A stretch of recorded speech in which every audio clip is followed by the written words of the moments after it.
Last year, Domino stock dropped almost 40%, and it's continuing to struggle in 2026.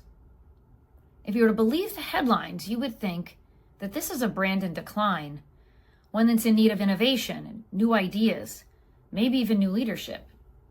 But their franchise disclosure document tells a different story. And after more than 20 years in franchising, I've found that the real numbers are in the FDD. Let me show you what I mean.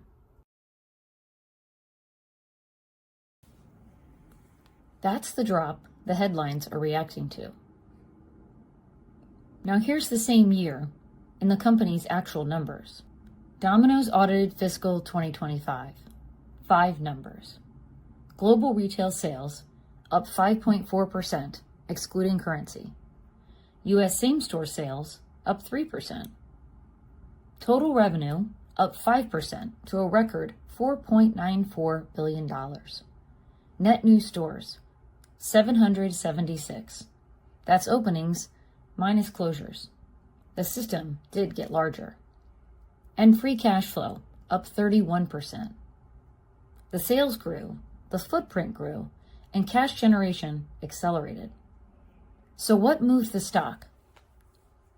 In the first quarter of 2026, U.S. same-store sales grew 0.9%, below the roughly 2.7% that analysts had expected. That is a deceleration against expectations, not a decline. Sales still grew, but the market repriced the brand as if they hadn't. Those are the public results. But if you're thinking about buying a Domino's, you have your own document to look at, the FDD, and it goes deeper than any earnings headline. 2 items do the heavy lifting. Item 19, unit level financial performance, how much the individual locations actually earn. And item 20, the outlet counts, openings, closures, and transfers.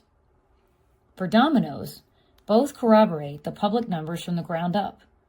More outlets opened than closed, and unit sales that rose through the latest item 19 period. And here's the part that makes the FDD useful rather than purely promotional. It doesn't flatter every brand. Pizza Hut carried the same struggling legacy pizza narrative, but its disclosure showed something different from Domino's. Item 20 shows Pizza Hut closed 259 franchise locations and 2 company-owned. A footprint that is contracting, right there in the document itself. In June 2026, the outcome became official. Yum! Brands agreed to sell Pizza Hut for $2.7 billion. The disclosures have been documenting the contraction in real time, and the transaction confirmed it. 2 brands, same narrative, and the filings ran in opposite directions. For a stock investor, sentiment and expectations are a legitimate part of the picture. But if you're deciding whether to commit your capital to a brand system, the stock price is close to irrelevant. Your questions are narrower. Are units still opening? Are operators staying? Are the unit economics holding up? Those answers don't live in headlines. They live in the disclosures, cited to the item and the page number. The full analysis is on Clearly's FDD blog.